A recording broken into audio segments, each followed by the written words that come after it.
বামপন্থী যুব সংগঠন ডিওয়াইএফআই সোনামুড়া মহকুমা কমিটির উদ্যোগে আমরা আজকে মহকুমা শাসকের অফিসের নিচে আমরা 2 ঘন্টার গণঅবস্থান করতে যাচ্ছি। আমরা আমাদের মহকুমার জনগণের জরুরি গুরুত্বপূর্ণ কাগজপত্রের হয়রানির বিষয়ে আমাদের এই 2 ঘন্টার গণঅবস্থান।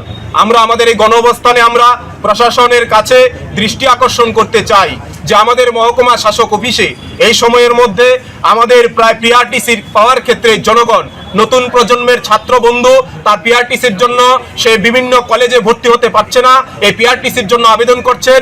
এরকম আমাদের মহকুমা শাসক অফিসে হাজার হাজার পিআরটিসির আবেদন ঝুলে রয়েছে, কিন্তু সেখানে এই শাসক দপ্তরের যে অফিস, এই অফিস থেকে জনগণ পিআরটিসি পেতে দারুণভাবে ভোগান্তির শিকার হচ্ছেন, প্রতিদিন হয়রানির শিকার হচ্ছেন। এই ব্যবস্থা দূর করে জনগণকে যাতে সঠিকভাবে পিআরটিসি প্রদান করা হয় এবং সঠিক সময়ে দ্রুততার সাথে যাতে কাজটা করা হয় তার জন্য আমরা আবেদন করছি। আমরা আমাদের এই আজকের এই গণঅবস্থানের মধ্যে আমাদের দাবি রয়েছে যে বিভিন্ন হেলথ সাবসেন্টারগুলি এবং ব্লক পঞ্চায়েতগুলিতে যখন জন্ম মৃত্যুর সার্টিফিকেট দেওয়া হয় সেক্ষেত্রে জনগণ প্রতিদিন যে যাওয়ার পর 10 দিন 12 দিন 1 মাস হয়ে যাচ্ছে তাদের যে জন্ম মৃত্যুর যে সার্টিফিকেট সেগুলি পেতে দারুণভাবে হয়রানির শিকার হতে হচ্ছে। আমরা বলছি যে জন্ম মৃত্যুর যে সার্টিফিকেটগুলি এগুলি যাতে জনগণ জমা দেওয়ার পরে তার নির্দিষ্ট সময়ের মধ্যে যেতে চাই সার্টিফিকেটগুলি পেয়ে যেতে পারে, তার জন্য প্রশাসনের যে তালবাহানা তার বন্ধ করতে হবে এবং জনগণকে পরিষেবা দিতে হবে।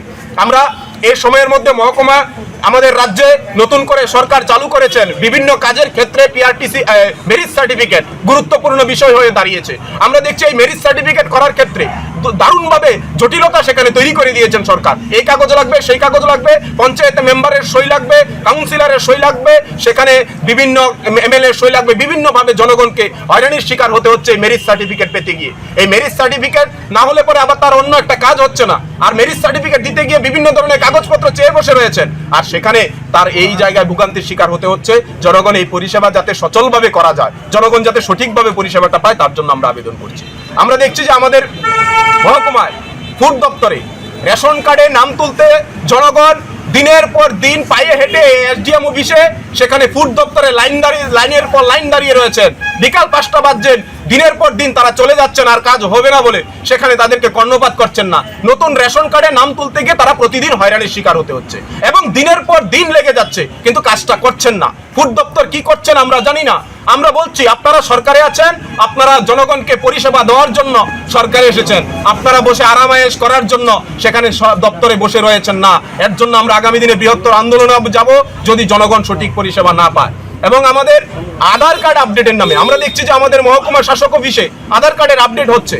আধার কার্ড আপডেটে ছোট্ট জন্মগত শিশুকে নিয়ে 1 মাসের ছোট্ট কুলের শিশুকে নিয়ে সেই মহকুমা শাসক অফিসে আধার কার্ড আপডেটের জন্য লাইনে দাঁড়িয়ে রয়েছেন। সেখানে অপরিত্যক্ত অবস্থা, রোদ পড়ছে, বৃষ্টি পড়ছে, সেখানে জনগণ লাইনে দাঁড়িয়ে রয়েছেন। দিনের পর দিন বাচ্চা অসুস্থ হচ্ছে, সেখানে একটা সুন্দর ব্যবস্থা নেই আধার কার্ড আপডেটের জন্য, এবং 3 মাস 4 মাস হয়ে যাচ্ছে আধার কার্ড আপডেট হচ্ছেন না, এরপর আবার রিজেক্ট হয়ে যাচ্ছেন। এই যে ব্যবস্থা, এবং আমাদের মহকুমা শাসক অফিসে দলিলের কাজ বন্ধ। এই দলিল জমি জায়গার যে কাগজপত্রের দলিল, এই দলিলের কাজ বন্ধ। এই দলিলের কাজ শাসক দপ্তরের অফিসে বন্ধ দীর্ঘদিন ধরে। কেন বন্ধ হয়ে রয়েছে আমরা বামপন্থী যুব সংগঠন আবেদন করতে চাই যে যাতে জনগণের দলিলের কাজ দ্রুত শুরু হয়, এর জন্য আমরা আবেদন করছি। আগামী দিনে এই জনগণের জরুরি কাগজপত্র নিয়ে প্রশাসনের যে হয়রানি তালবাহানা, যে বিভিন্ন যে কেরান্সি চলছে, এটা বন্ধ করে জনগণকে সঠিক পরিষেবা দেওয়ার জন্য আমরা আবেদন করছি। আজকে আমাদের বামপন্থী যুব সংগঠনের 2 ঘন্টা গণঅবস্থান থেকে আমরা এই আওয়াজ তুলব। এরপর আমরা মহকুমা শাসক অফিসে আমাদের 7 জনের একটা প্রতিনিধি দল আমরা যাব এই দাবিগুলি নিয়ে। The Institute of Cost Accountants of India, statutory body under an Act of Parliament, এর ফাউন্ডেশন এবং ইন্টারমিডিয়েট কোর্সের 2025-এ ভর্তি প্রক্রিয়া শুরু হয়ে গেছে। যে সকল প্রার্থীরা আগামী ডিসেম্বর 2025-এর পরীক্ষায় বসতে ইচ্ছুক তাদের আগামী 31শে জুলাই 2025-এর মধ্যে ভর্তি প্রক্রিয়া সম্পন্ন করতে হবে। তাই the institute of cost accountants of India Agartala চ্যাপ্টারে ভর্তির জন্যে যোগাযোগ করুন। ঠিকানা দুর্গা চৌমুহনী বিপণী বিতান 2য় ফ্লোর, রুম নম্বর 357, আগরতলা। তাছাড়াও যোগাযোগ করুন 9402169998 অথবা 8259934327 অথবা 8794772454 নম্বরে।